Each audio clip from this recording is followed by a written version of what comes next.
All right. Thanks for being patient with me. I had to feed the baby a little bit earlier.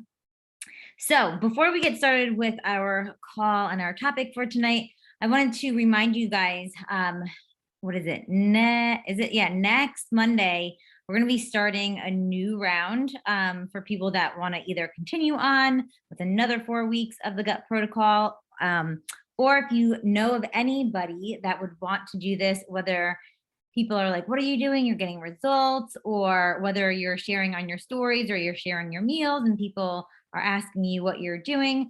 So if you refer 3 people to your coach, you actually get your products for free. So whether you are on Shakeology or Optimize, Revitalize, Soothe, or if you just refer one person and they decide to join us for next week, you can get some of your product paid for. So just know that if you refer 3, you get yours for free. And you can even start that now if you want to just like share your meals on your like Instagram or share your results.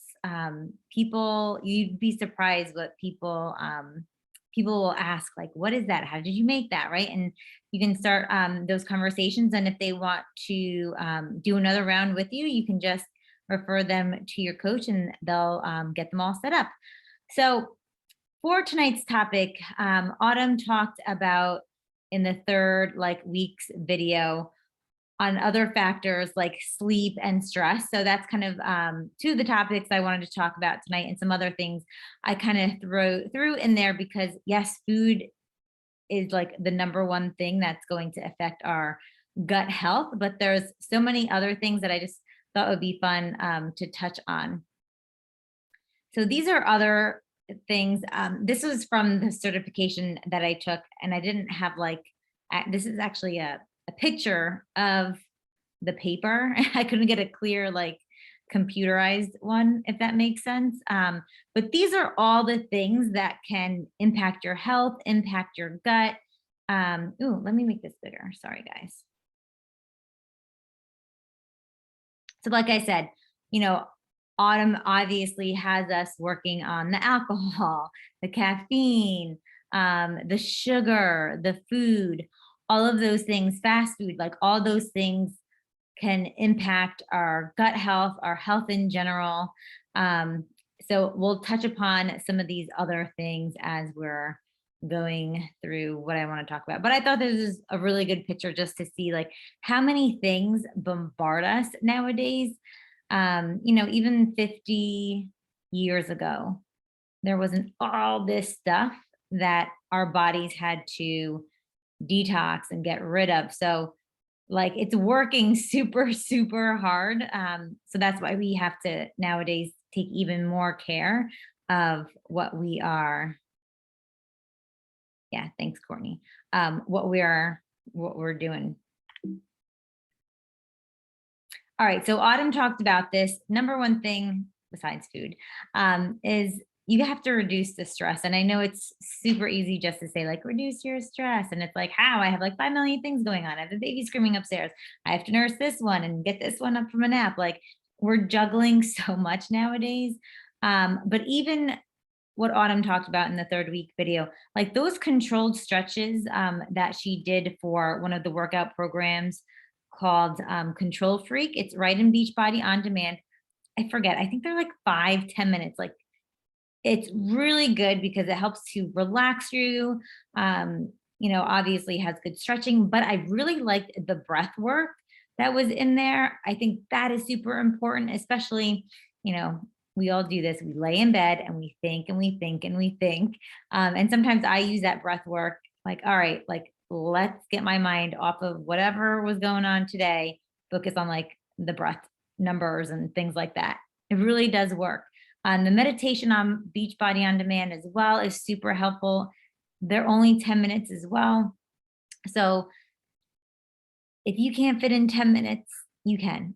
We all can, right? It's just about the priorities. I know that the next one is a really hard one, but you have to look at the relationships in your life.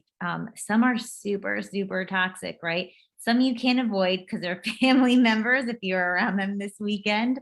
But some you can, right? You have to set boundaries in work relationships, and even those family relationships that you really can't get away from, you can still set healthy boundaries. And I think a lot of us were talking in the groups too about like going to families' houses for a holiday and the food, and being afraid to tell somebody what we need. And that's where you need to own and step up for yourself, and put boundaries up for those relationships, and put your foot down for yourself, saying, hey, you don't have what I'm going to eat, I'll bring my own food, and not be scared of voicing that for yourself. I'm a big fan of massage, and infrared sauna is really, really good. I used to go to a place to do infrared saunas, but I was like, I'm spending way too much money. So we bought one. And it's been super helpful, whether we're sick or going through a detox, or even like weird things like if you have parasites and stuff. It's really good if you have cancer. I couldn't say enough about infrared saunas. If you don't want to buy one, you can just like Google a local place to you. You feel like $1,000,000 after you get out of it too. So that's super relaxing. I also love this one too, is journaling and brain dumping. I'm not a writer. I hate writing. But one of the coaches from our team talked about doing this brain dump in the morning, meaning whatever is on your mind for 3 like full pages, back and front. Yeah, I would do back and front for 3 pages. Whatever is coming to your mind, just write it down. Like it can make absolute no sense. It can be absolute nonsense. But getting that stuff out in the morning just really clears your mind. And I did that for, I haven't done it in a while, but whenever I'm very consistent with that every day, I'm much more relaxed. I can actually think. I'm more creative. So just try it out. Just even try 3 pages, not back to back, but, or even set a timer for 5 minutes and just put it all out there. Like I said, it can make absolutely no sense. Whatever comes, whatever you're thinking about, whether it's you write the like 5,000 times, and then you write it doesn't matter. It's just dumping all the stuff and putting on paper to kind of get it out. And then, of course, anything that makes you happy and brings you joy is going to increase your serotonin level, which is the happy hormone. So definitely give that to yourself, right? If it's been a crazy week, crazy month, give yourself something, whether it's going for a walk outside or reading a good book.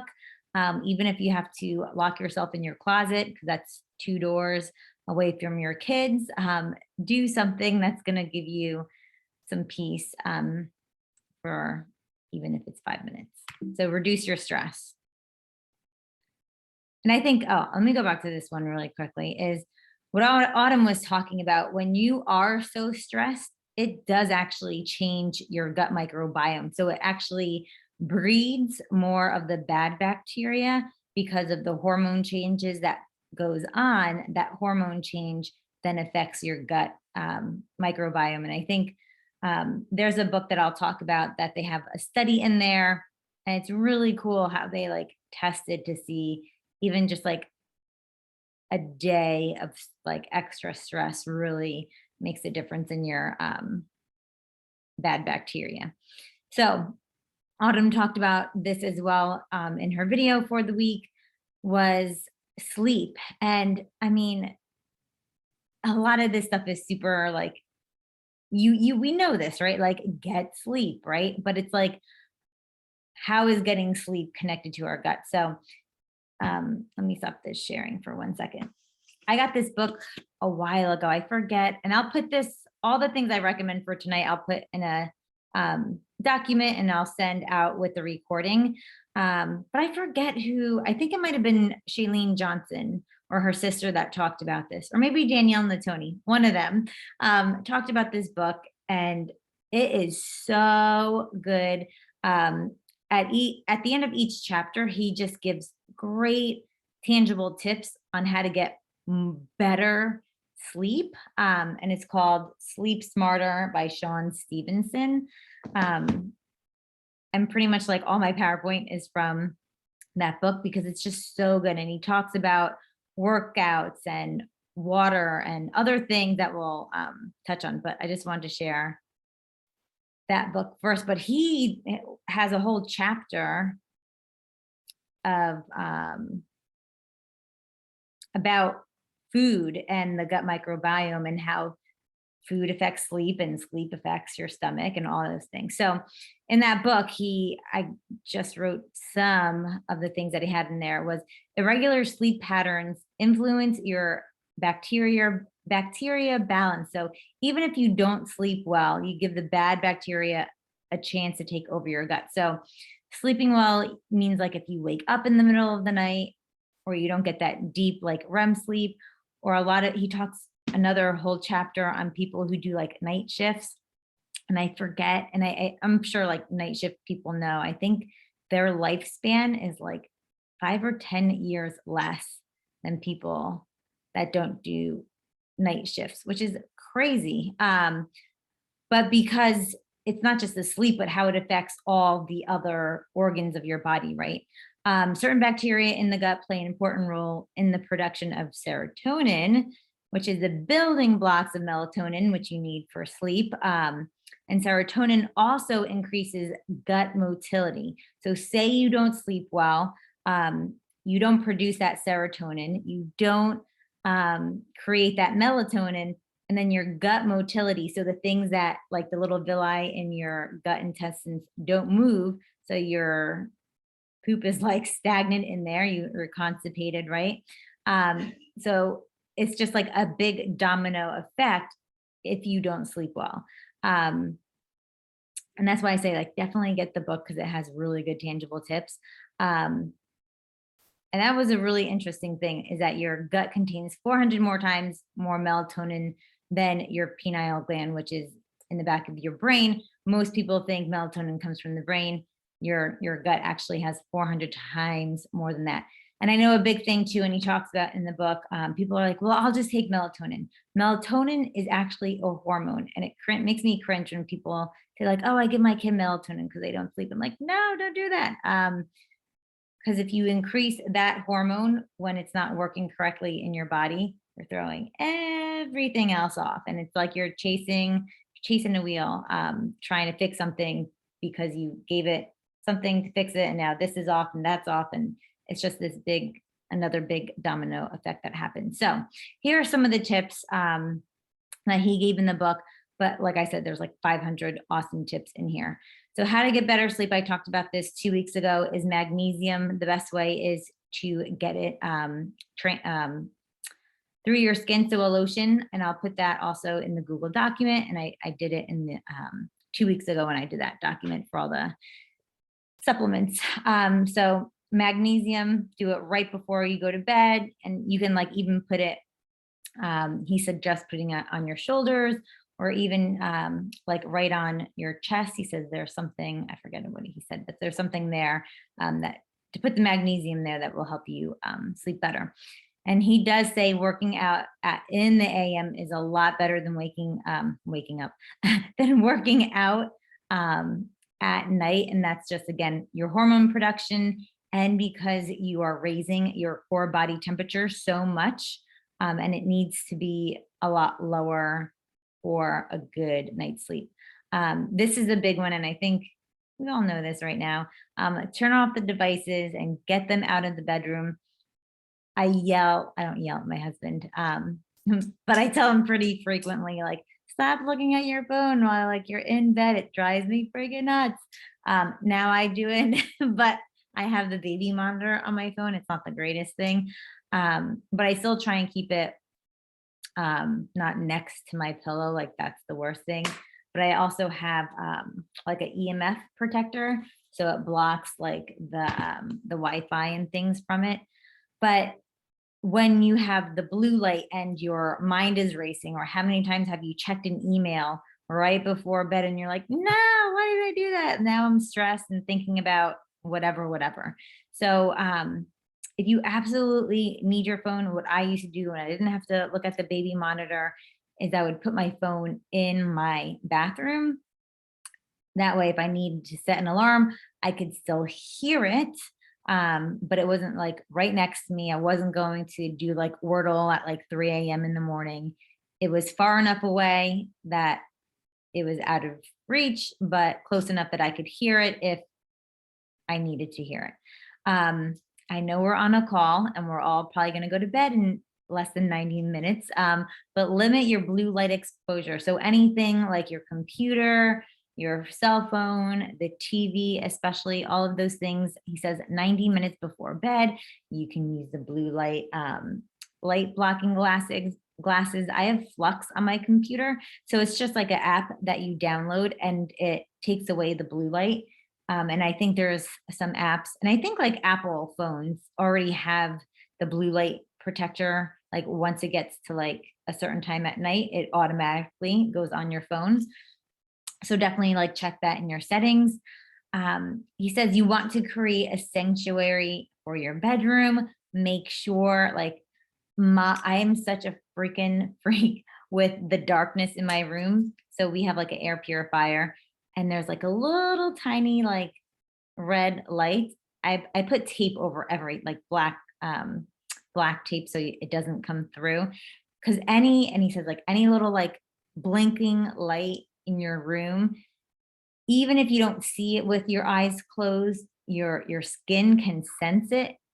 It's weird, but he says it makes a huge difference and it can keep you up, or it can keep you waking up frequently during the night. So if you have like a light, if you have like a TV in the room, which I suggest not having in your room, but if you do and you have like the little cable light, all those little things. When we go to hotel rooms, I freak out. Like I'm pulling plugs out. I'm like, I need it pitch freaking black. I don't know why I have your food here, but we'll just leave it there. He says optimal room temperature is 60 to 68 degrees.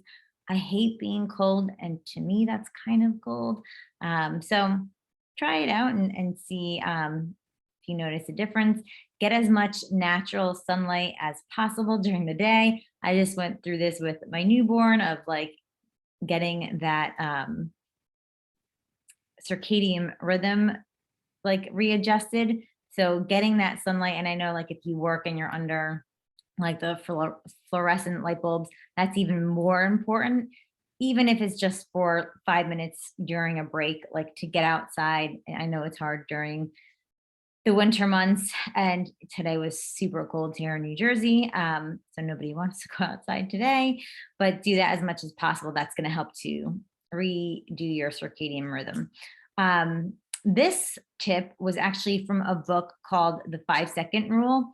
And she talked about hitting snooze actually sends you back. So if you wake up, you hit snooze and you just lay there for 5 minutes, it actually, your brain puts you back into the sleep cycle. But if you're only in it for 5 minutes and then you get up, you're awake, but your brain is still in that sleep cycle. And it takes you, I forget the exact time, but I think it's like an hour and a half. Like adult sleep cycles, I think are 90 minutes. So for a good chunk in the morning, you're going to be super groggy because your brain is still trying to work through that sleep cycle. So if you know you're going to hit snooze, just freaking move your alarm 5 minutes later instead of waking up and feeling groggy for the rest of the morning. I know this one is super weird. If you can, turn your Wi-Fi off when you're not using it. That sucker sends out so much, it's called EMFs, electromagnetic frequencies. I'm not going to talk about that tonight, but you can Google it, EMFs, especially with the Wi-Fi now with the 5G. There's a lot of talk about it on how it can disturb everything from your sleep, your hormones,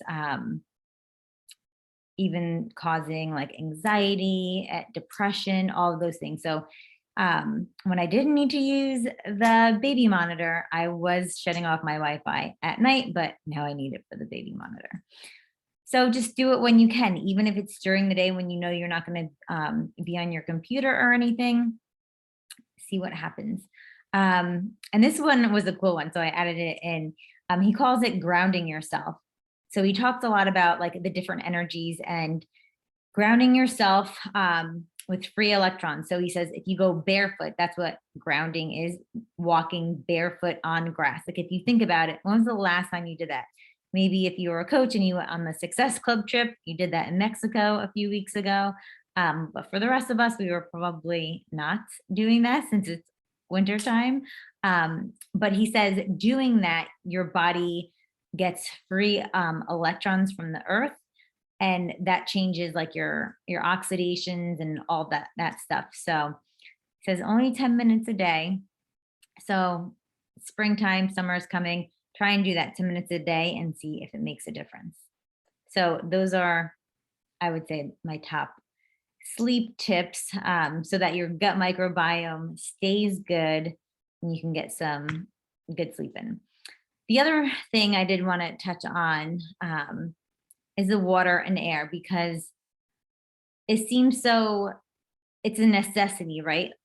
It's the first thing, like if we don't drink water within, I forget the time frame, but we die, right? Like our body is made up more of water than anything else. And the same thing with air, like if we don't breathe, like we're not gonna be able to live. Like we need that stuff. So fun fact is the most polluted air is actually in your home.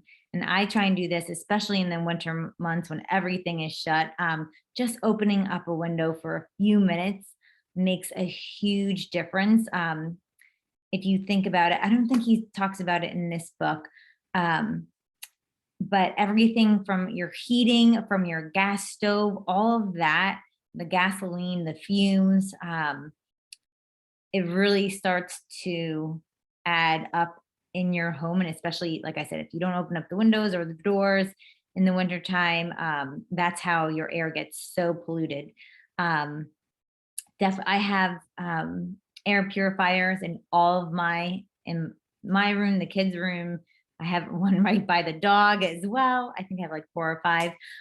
But I'll put in the Google form too some really good air ionizers, so air filters that you guys can use. And another cool tip that he had in the book was using house plants. I'm like, yeah, like that's super smart. So I do have a plant in the baby's room, but I kill them so freaking fast. But he says, the house plants will bring more oxygen in because they use the carbon dioxide. So I was like, that's a really good tip. So just make sure you're getting as much fresh air as you possibly can. And then I'm a big freak with water too. I think it was like a few years ago is when I kind of like did a big overhaul on everything. But even if you just take like one tip, whether it's like a sleep tip or an air tip or a water tip, you can really make a big difference, especially with everything we're doing for the 4-week gut protocol. But chlorine is a known antibiotic. So chlorine in water will actually destroy your gut bacteria, even in small amounts. I think he said like 0.04 like percentage in water can make a huge difference in your gut bacteria.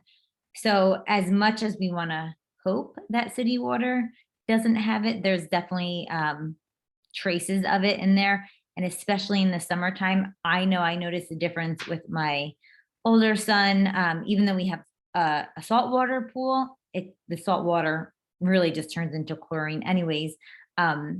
His bowel movements started changing big time. So just think of that as you're kind of getting into the summer months. You're going to be swimming.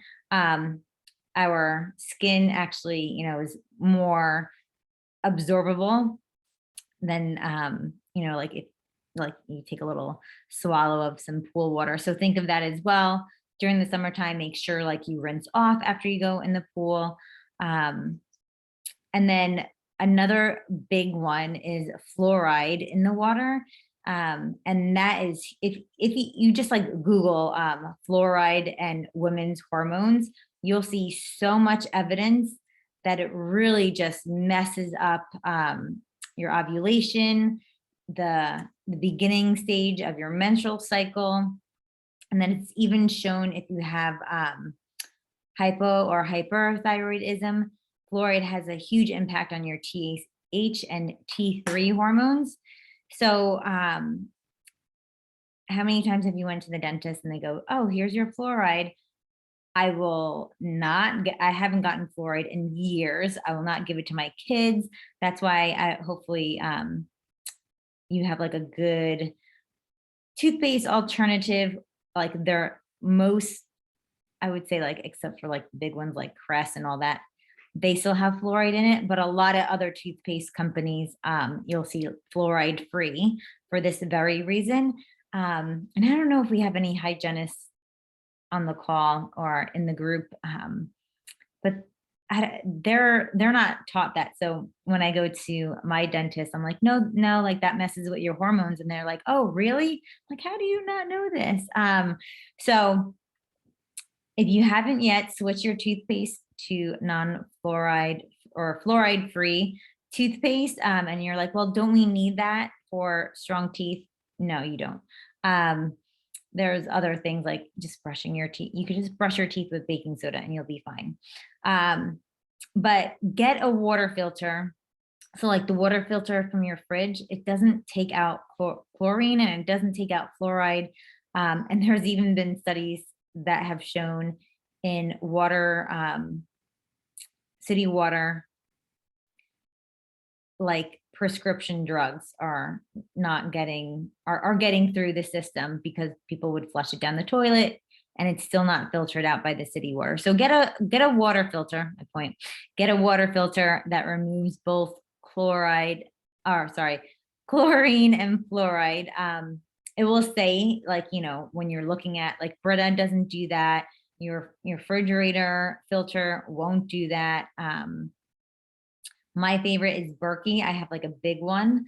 They come in different sizes. Again, I'll put the links all in the Google document for you guys to see. Or you could just Google water filter that removes chlorine and fluoride. All right, so other tips to get rid of toxins so it doesn't destroy your gut health. Use glass or silicone in the kitchen. Don't use plastic, even if it's BPA free. If you put red sauce in plastic, even if it's BPA free and it stains it, that means it's absorbing what's in there. And guess what?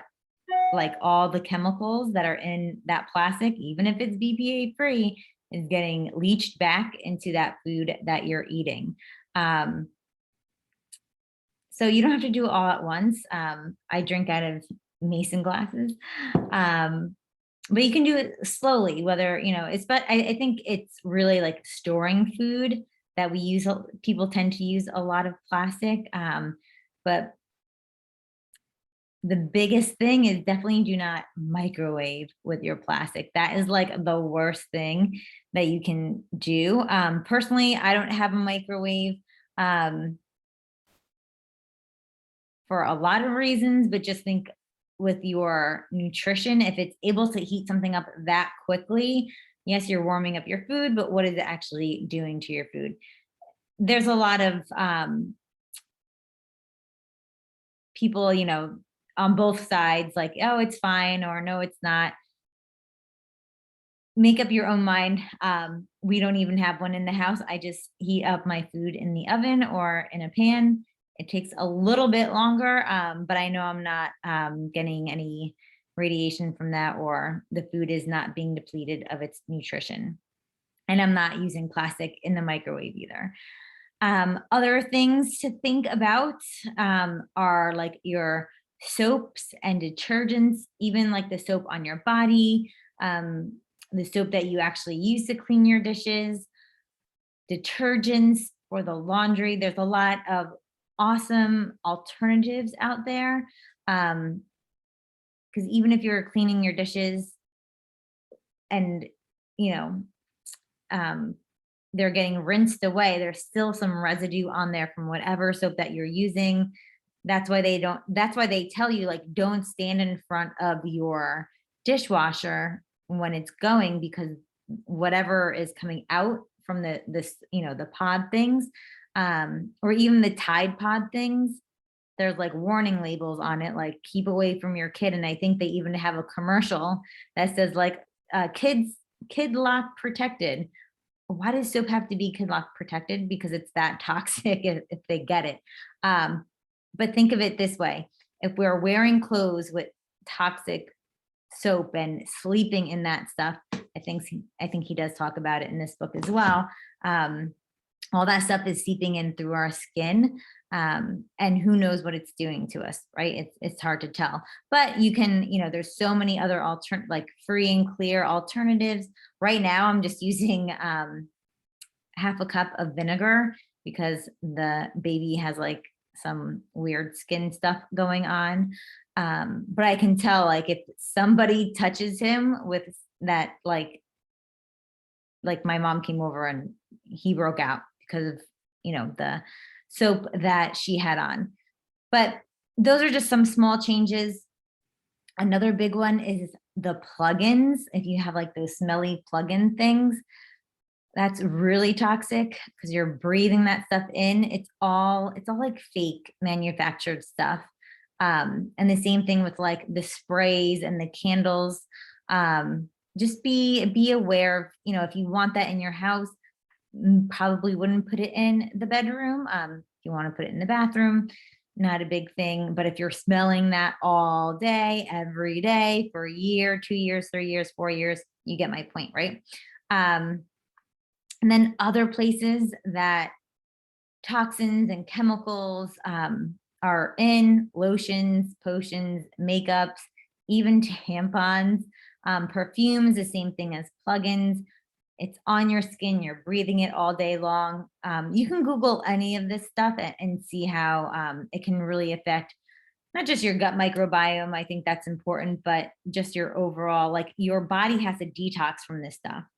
And if you have all this stuff that you're throwing at it, your liver is the main organ that detoxes you. It gets jammed up. It can't do everything and detox from all this stuff that you're putting on it and eating and breathing in and all that stuff. But if you can help to unload the burden just a little bit by removing a plug-in or just changing your laundry detergent, it can definitely go a long way. Deodorant, I think that's a huge one. People are learning, like, not to have the aluminum in your deodorant. It actually clogs your pores, and then it also does a lot of other harmful things. So there's so many natural deodorants out there. I don't use any right now because, again, with the baby, I don't want to put stuff on my body that he's gonna break out from. A really great app, if you want to check out like the beauty products and lotions and stuff that you use, it's called EWG Health. And it's just, you can just download it on your phone and you put in, say like you use Sephora makeup. You could just put that brand in, or MAC makeup, and it will kind of rate it and tell you like what chemicals are in it, if they would sit, and what other like options are best. My favorite, like, clean makeup, I love lotions and potions, guys, don't get me wrong. But I love Josie Maran, Ilia, Aramis Beauty, and Osea. Osea is actually made from like algae from the ocean. It's really cool. But their products are really good, really clean. They don't have any of the parabens and blah, blah, blah, blah, blah stuff that's going to get into you. And you have to think too, like, you're putting that stuff on your eyes, you're putting that like on your lips. I forget the statistic of like how many pounds of lipstick that you eat in your lifetime. It's like something crazy. But if you think about it, like your lipstick, lip gloss, anything, like all that stuff is like, you do get it in your mouth. So just be aware of it. Do you guys have, whether it's any questions about what I talked about tonight, or any questions for this week for the program, or that you've come across?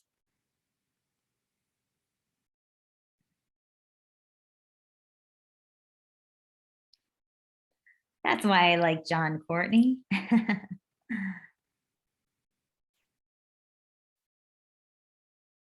Simona, was that Loom on Shark Tank? Was it? I There don't was even one know. recently on Shark Tank and I looked it up and I was gonna get it. I keep getting emails. I got the tangerine flavor, I will say, or scent. I will say it's not the best, but it definitely is pretty good. Yeah, I think it takes And a while for like the natural deodorants to start yeah, working. working. Yeah. Yeah. And Tom's of Maine, I just bought it for my son because I wanted, and they make kids brand too.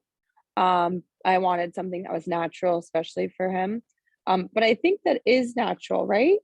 Yeah, yeah, I Tom's think of so. Maine. Yeah, I Yeah. think there's another Tom's one, but I think that might be toothpaste.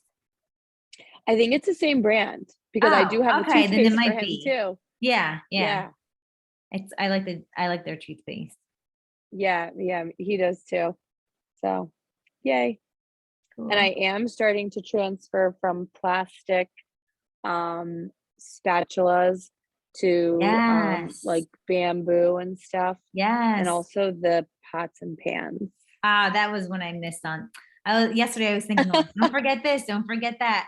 Yeah, I'll link. There's so much. There is so much, and I'll try and link to it. Or if you guys have any suggestions that you guys use, I was like, I love products that are good and clean for you. Because yeah, you're Definitely. heating that stuff up, and if it's has what is it, the Teflon on it, that stuff is Uh-huh. so bad.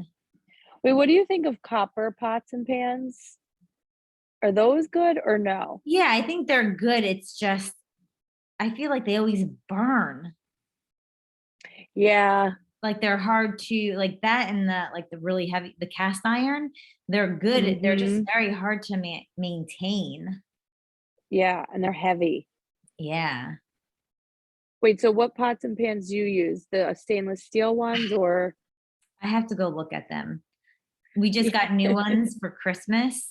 And so far I like them. I used to use like, I think it's called just like green pan or green life pan, Oh, okay. but they didn't last very long, Yeah. like maybe like a That's few months. But the ones I'm using now that I got for Christmas, they're holding up really well, but I'll link to it. good. Yeah. Awesome. Thank you. Anybody else with tips or suggestions or?